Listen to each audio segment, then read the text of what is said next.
So eventually the house was no more. I ended up homeless with another person. We were living in a car, and we had G. Now, I fed G the most. She had a better meal by far than what we ate.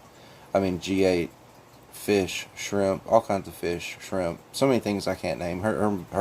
She ate fish fillets that you get at like the grocery store and next to the treat section, the actual fillets for cats. She ate super good. She ate $10 to $20 meals every night, every day. I mean, she didn't eat kibble. She ate nothing but just great food. She definitely got all of her nutrients. And so, anyways, she's in the car, and my friend went to rehab.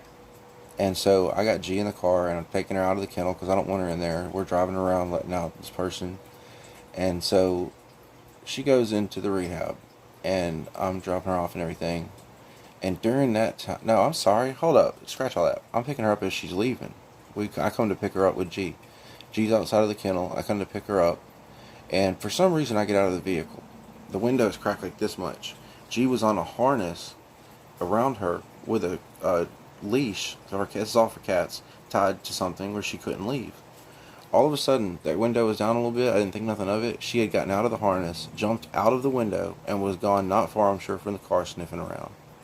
Okay, I get my friend. She gets back in. We leave from the rehab center.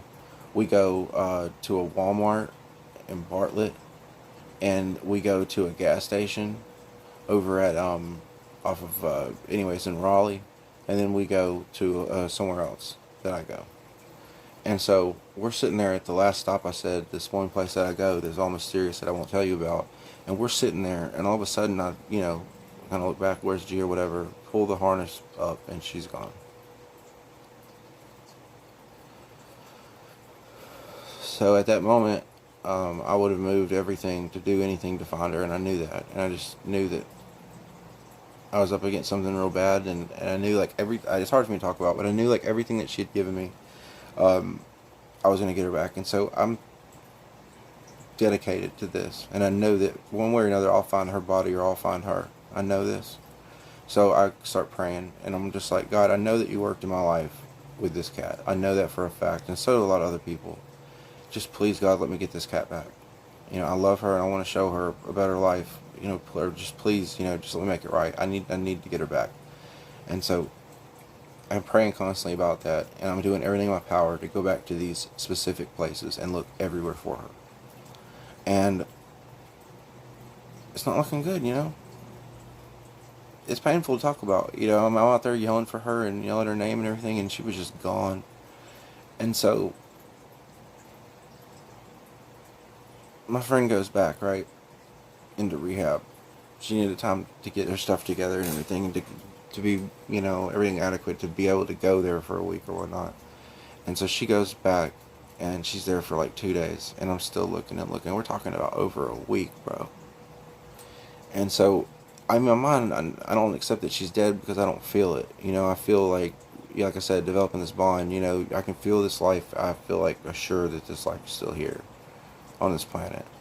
And so I drop off these cigarettes one day. It was like a Tuesday. And I go in to this rehab center to drop off my friend's cigarettes that are going to be going through the machine or whatever and tested, made sure, not tested, but just analyzed to make sure that there's no drugs in it. And so I drop it off to these people, and I'd seen these guys a couple of times, these security guys. And I was just like, handing off cigarettes, filled out the paperwork, kind of chatted with them, and I left. And I went out the security door, and then I was in the little lobby, and then I went out the main door. And I went out the main door, and I'm folding up my receipt that they gave me for dropping off the smokes, and I'll see you on the next video.